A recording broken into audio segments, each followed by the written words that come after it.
What's going on, guys, and welcome back to another episode of Career Mode. This is episode number 83, I think it's 83. And yes, today, guys, we do of course have the FA Cup final against Chelsea, and of course it is a live commentary like we do for all of our finals in this Career Mode. And yeah, this should be Saturday for you guys. I think it'll be Saturday for you. And just before I start, I'd like to say that I have just purchased an Elgato Game Capture HD. And basically, I used to use a HD PVR. I've been using HD PVR since 2011 when I started YouTube. And should we make some changes? I think Odd Lucy should get a start. Rest Anthony a little bit. Put Barkley on the bench. He's been in good form. And I think we'll leave it like that. So I want to take Jennings out the side. But yeah, I've been using an Elgato since I started YouTube, and basically, for those that, well, you guys would have seen by now, I would hope, I did an Ultimate Team video, my Ultimate Team. I'll try and leave a link to it if I remember, and I said that I'm going to be buying the PS4 soon. So basically, I'll be buying the PS4 within the next few weeks, and, well, hopefully within the next few weeks, touch wood. And basically, for a PS4, you cannot use the HD PVR Original Edition. You need to either have the second edition or have an Elgato. So, same with the Xbox One, you have to use something that has the HDMI support, which obviously the Elgato does. So, yeah, I've got the Elgato, and I've just set it up. This is Monday for me. I set it up yesterday, and I don't think the settings are right. Like the quality on the TV looks really poor. And I don't know whether I've got the settings set up correctly, because it just doesn't look right. On the Elgato it doesn't look too bad, but on the TV it looks really, really weird. So I'm not sure whether I've got the settings set up properly, and if that's the case, and if this quality, this video quality for you guys doesn't look right, then I do apologise. It should be fine. I'm pretty sure it will be fine, but just in case the quality doesn't look good, let me know in the comments, and I'll try and amend that, because I'm not really sure. I've been messing around with it yesterday, and I did a test live stream as well, which I'll quickly mention in a minute. But I've been messing around with it for a little bit, but I can't seem to get the settings spot on for the TV to make sure I can still record on the Elgato. So I'm not sure whether it's good. It should be good, but if it's not, then I do apologise, and let me know in the comments, and I'll try and amend it. So there you go. But yeah, as I just mentioned there, we did have a test live stream yesterday. Obviously it's Monday for me right now, and I got it on Sunday morning, and I had a test live stream, and thank you to everyone that watched that. If you watched this and you're watching this video, thank you very much for coming. Oh, what a save. It lasted like 30 minutes. We played one game, but I just wanted to test out the live stream feature, because I've never live streamed before. And it was so cool. It was really, really cool. We had like 35 people in there at one time. I think that was the maximum amount of people we had. And yeah, we played one game. We won 4-0, and then the guy rage quit. But yeah, it was so cool doing a live stream. I've never live streamed before, so that was really, really cool. And thanks for helping me out. And I will do some live streams during the week, so obviously that would mean nothing for you, because the week would have just gone. But yeah, I'll do some live streams in the future anyway. I'm definitely going to try and live stream some gameplay from time to time, because I know it's not easy when you're busy, but when you've got time, live streaming must be so cool. So I'm definitely going to try that. And yeah, live streaming was good. But anyway, guys, I have some questions, of course. In the live commentaries, we have some questions to answer, because it makes the video more interesting. And yeah, we'll get to those in just a moment. And if you do want to ask me questions for live commentaries and questions in general, then you can follow me at Twitter. It's at Docklanders. It's recommended that you follow me on Twitter, by the way, because I don't tweet like 1,000 times a day like some people. And yeah, I post when I've uploaded, so you'll never miss a video. It's recommended follow me on Twitter, and if you want to ask me questions, you can do so at Docklanders, and all my social media stuff is in the description. Google Plus, I said ball outside, well done Forster. Google Plus, Instagram, Pinterest, Spotify, whatever else, Facebook, Twitter, it's all in the description. So if you have any of those social media sites, feel free to follow. Oh, ref, he just sold it. Wow, is that a corner? That should have been a foul. It's a joke. It's a joke, ref. It's a joke. Anyway, Mata, come on, let's get the ball away. I don't want to concede early on. Oh no! Oh no! Oh god, that would have been embarrassing. Still not clear. Oh no, not an Arboric moment. Get it away. There we go. So yeah, I have some questions, and we'll get to those in just a moment, and we'll answer those, and hopefully they'll be interesting for you to listen to. But let's get a break and play first. Come on. Out wide, sure. Come on. Cut inside. There we go. Oh, that's a terrible... I thought Towns was running. But I've only got like 5 questions to answer as well, so... If we go to extra time, I'll have nothing to talk about. Anyway, the first question comes from, let's just get it on the screen right now, quickly. The first question comes from Joey T, and as soon as I look at the PS3, I'll then give the ball away. Oh, that's a good ball. Oh, if I concede from this, I'm going to be so pissed. Anyway, the first question comes from Joey T, and he says, oh, what is that? Oh, Forcer well saved, get it away. This is so annoying because the PS3 is in a different direction to the, the TV is in a different direction to the computer screen. Oh, Wijnaldum, oh, he's still going. Oh, what a run. There's the Ronaldo chop, and I gave it away. Joey T says, why are referees so consistently bad? I guess what you're referring to is the Wes Brown incident yesterday. No, sorry, 2 days ago now. Or last week for you guys. I haven't seen it yet. I guess that's what you're referring to. Apparently, I got Match of the Day recorded on my Sky Plus, but I haven't had time to watch it yet. Apparently, Wes Brown made a tackle, and the referee gave a straight red card, and most pundits said it wasn't even a foul. So, being a referee and being a linesman is the hardest job in football. You know, being an official is the hardest job in football. And I really do have sympathy with referees, I really do, because it's so hard to make big calls when, you know, you've got like 50,000 fans screaming at you, and, you know, it's a late game situation. I think back to Chelsea 2, West Brom 2 with the Ramirez dive. Late game situation, serious pressure from the crowd and the players, and you know, you've got to keep your concentration for 90 plus minutes on maximum capacity, otherwise you can miss something and that could cost you the whole game, and then you'll get scrutinised in the media, because the media do not help at all. You know, I think a good example is the thing is, the media always highlight the bad stuff, and everyone highlights the bad stuff. No one ever highlights the good stuff. Good example for me was Charles Massey, the female lineswoman. A couple years ago, or last season even, or probably even both, she was without doubt the best linesman in the country. She got every single call right, and yet no one was ever saying, Charles Massey, what an amazing lineswoman, she's always getting everything right, she's consistently the best one out there, she's fantastic, her concentration, her decision making is spot on. You know, if only every single linesman and lineswoman was like her. The media that weren't picking up on that. They weren't like highlighting big offside decisions she got right or anything.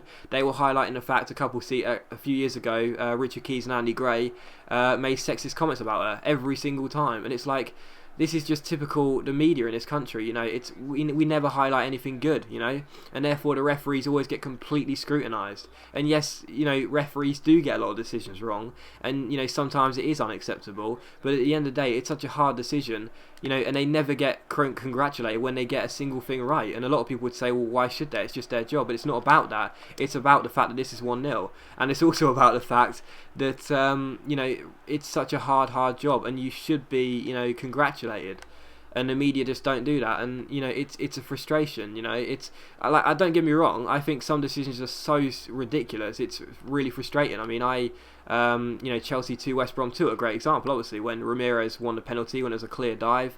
It was such an awful decision by the referee. Every single pundit agreed that it was not a penalty. I think only one person in the entire world said it was a penalty, and that was Jose Mourinho. No real surprise.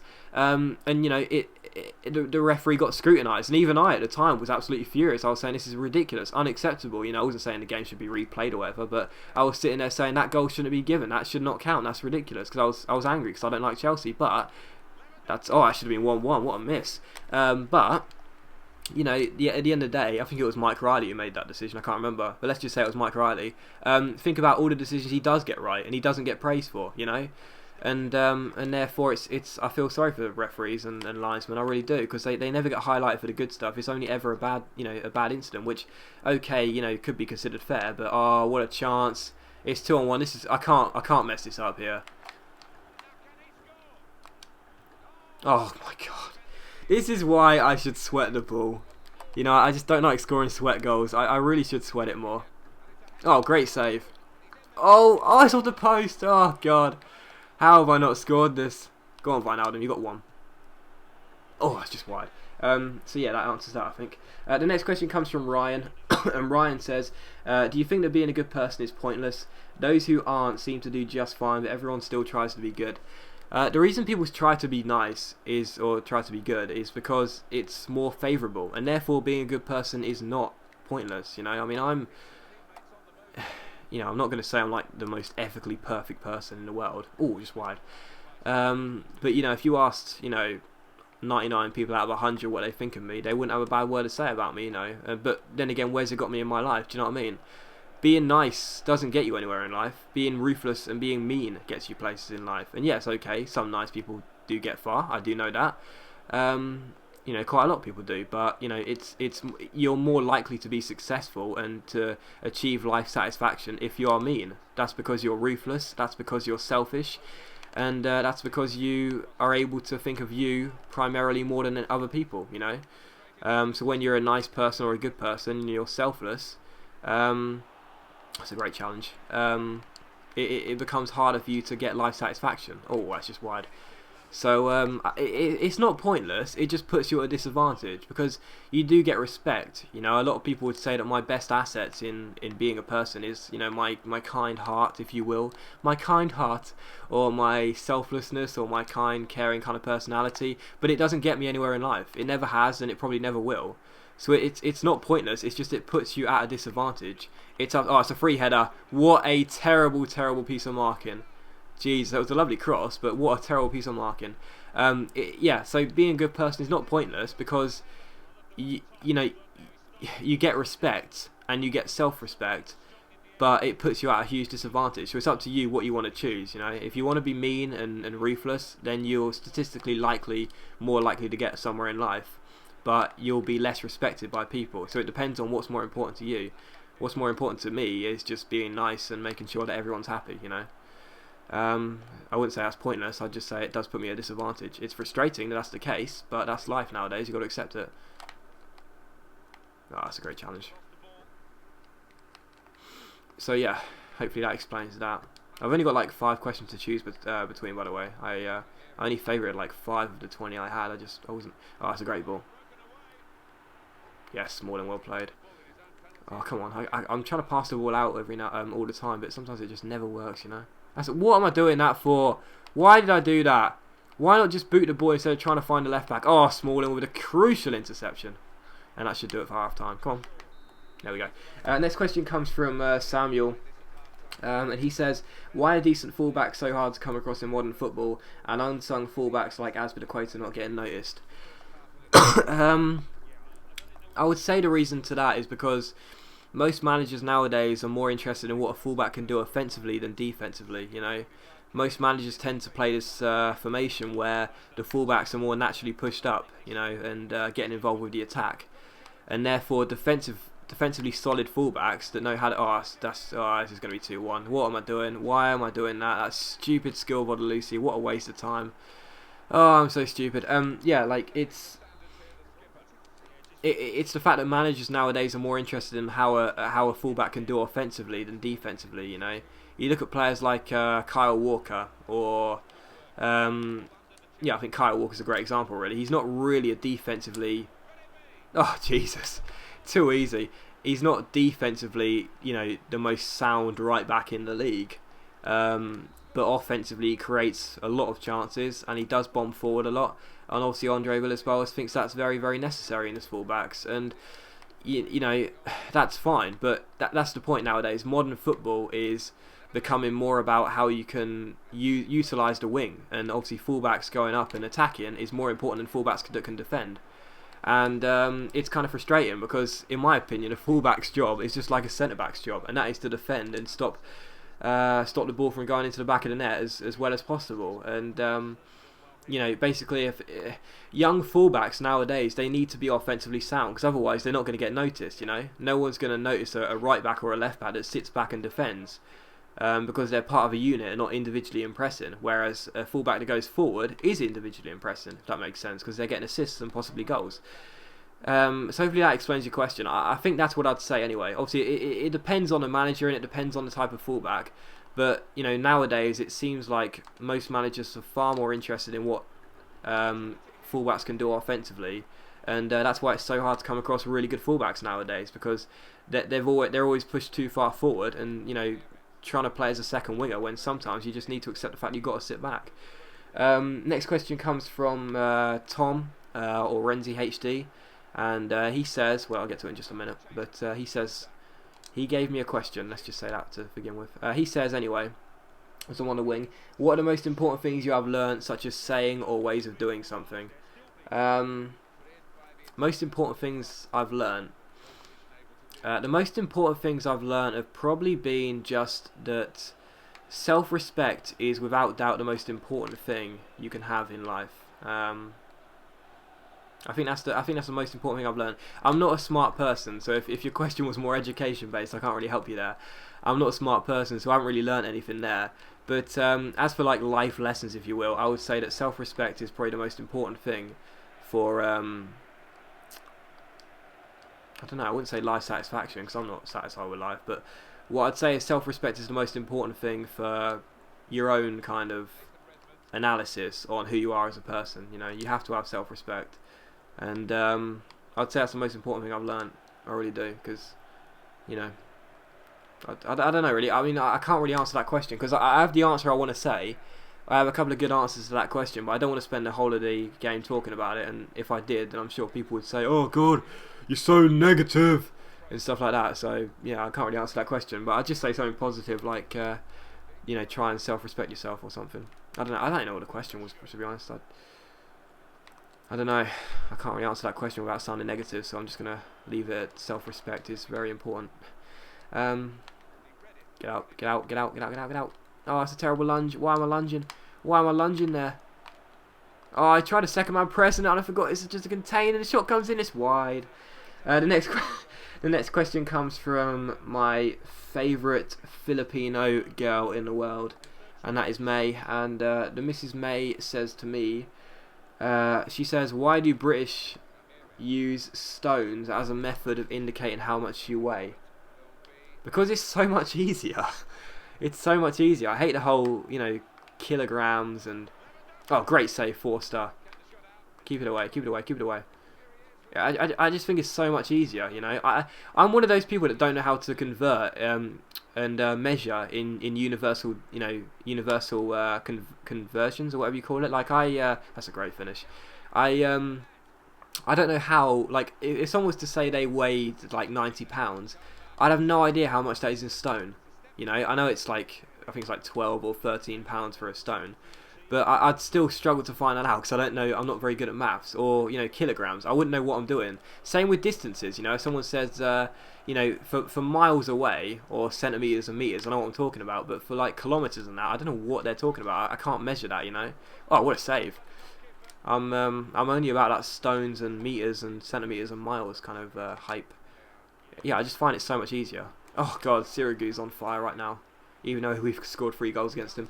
The next question comes from, oh God, please, where do people get these names from? The last live commentary I had, there was a guy whose name was #DealWithIt. This guy's name is the YOLO-nator.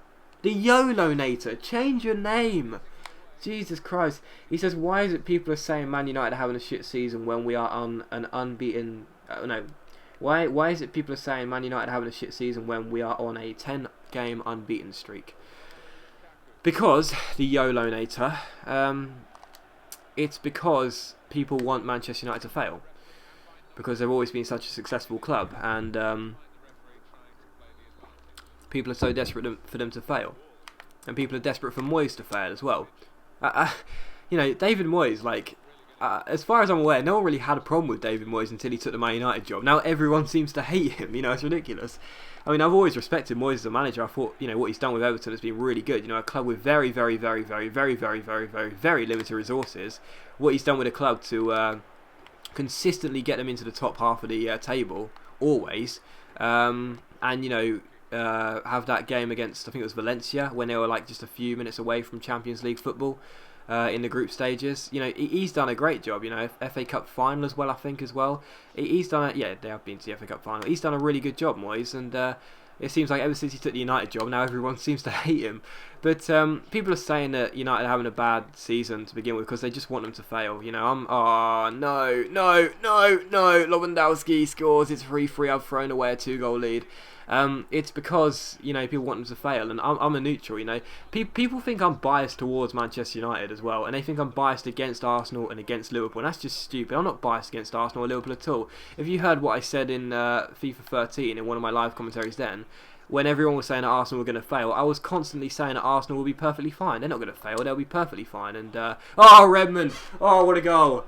What a fantastic finish. I was saying that Arsenal will be fine. If I was biased against Arsenal, I wouldn't be saying that. You know, people think I'm biased against Arsenal and Liverpool, yet, you know, biased towards United. It's stupid, you know. I'm a complete neutral in the Premier League. I support Millwall, as you guys know. I'm a neutral in the league. The only two teams I don't like are Chelsea and Man United. Chelsea and West Ham United. So, yeah. But yeah, they're saying it because they just want United to fail. They're not having a great season. I do know that. They're not having a great season. But it's not as bad as some people are making out to be. I do agree with that, you know. I found it hilarious when the bookies were offering odds of like 20-1 for Manchester United to retain the title a few weeks ago, you know. And when City thrashed them 4-0, everyone was saying, "Oh, United are going to fail. Not even going to get European football next year and stuff." And it's like, you know, give it a rest. It's been a few weeks. Calm down. But yeah, there you go. Next question comes from. As I make a substitution, the next question comes from Arib, and he says, "Does more money really mean more happiness?" Asked this earlier. LOL. Cheers. Smiley face. Does more money really mean more happiness? Yes, of course it does. Oh, I think I'll find Aldum, and Fair can run back and forth for days because he's got that stamina. I don't want to make a sub because if we concede again, we go into extra time, don't we? Let's just have 2 subs. Does more money really mean more happiness? Yes, it does, because money buys you materialistic goods, and materialistic goods get you happiness. So yeah, it's a simple question. The thing is, people don't want to say yes to this question. People don't want to say, you know, people nowadays just want to say, "Oh, I don't care about the money, I just want to be happy and stuff." And you know, I say that as well, to be fair. But at the end of the day, yes, money does make you happy because you buy materialistic goods. It's just to the extent you sacrifice your happiness to get the money to then cheat yourself back up with the materialistic goods, if that makes sense. So, for example, it depends. I can't really answer this question without spending about 5 hours on it, but the short answer to your question is yes, because that money buys you the materialistic goods which make you happy. The next question comes from Pumis, and he's a long-term follower of mine, and he says, "Does overthinking things..." Oh, that was a good chance there. "Does overthinking things make you depressed?" And the answer to that question is, well, there is no real answer to that question. There's no set answer to that, because you can overthink things for the good. You know, funnily enough, you can. You can think about things in a good light, even if they're false, and that will make you happier. You know, so it's not a yes or no answer really, but statistically speaking, the more you tend to think about something, the more you dwell on it, and the more negative you become. Oh no. Oh, is it going to go over? Oh, it's on the bar. It's on the bar again. Off the bar twice. Oh, I went over. I thought Forster saved it. So, anyway, to answer the question, what a final this has been, by the way. 7 goals. The ball's hit the bar twice in the same shot. What a great final. Yeah, like overthinking things can make you sad because you dwell on it and you tend to pick out the negatives, which may not even exist. You know, I'm terrible at that, to be honest. I overthink things all the time. You know, it really is. Like, I'm thinking of someone and I'm thinking of maybe what they're thinking about me, and you know, they're probably not even thinking about the same things I'm thinking about. Yeah, I'm thinking that they're... I don't know how to explain, but basically, yes. The question is, yes, it can. Sorry, the answer is no. Like, it's not a yes or no answer. It's just it can be very negative. So I wouldn't say depressed, but it can make you very, very sad if you think about it a certain way. Is Redmond on a hat trick? I'm pretty sure he is. Oh, it's a great save. Oh, is it going to go in? Yes, in off the post. In off the post. Let's give Fair an early bath, because I want him to play in the midweek game. We've got Leicester, so yeah. To answer that question, it's not a yes or no answer, but it can make you sadder. And the next and final question, because we won this now, comes from I can't read this guy's Twitter name from here. Dog E and Kate. I don't even know how you're supposed to pronounce that, but he says, where are we? He says, How did Spurs invest £100 million plus in a squad and lose 6-0 to Man City? Was it worth the investment? Yes, it was, because people keep thinking, and people, I mean, this is the same old question which gets thrown around, and that is, have people spent too much money on has AVB spent too much money on a load of players that are not good enough? And the simple thing you've got to think of is that, you know, it's been about 3 months or 4 months or whatever since they got rid of Gareth Bale and they spent all this money, you know. It's a project, okay? But I don't understand what people are thinking. I don't understand why people keep thinking that Spurs are suddenly just going to challenge for the title once they've brought all these new players. Don't people understand nowadays that it takes time for things to gel? You know, people can't just get success instantly just because they've brought a load of players for a load of money. Things take time to gel. Look at Man City. It took them years before they got the FA Cup and then, of course, the league afterwards. It took them years to do that. They didn't just do it straight off the bat, and it's going to be the same with Spurs. I'm not saying in a few years Spurs will win the league, but, you know, it takes time to gel. It takes time to gel, and, you know, Spurs are so much stronger as a squad this year. You know, they really are.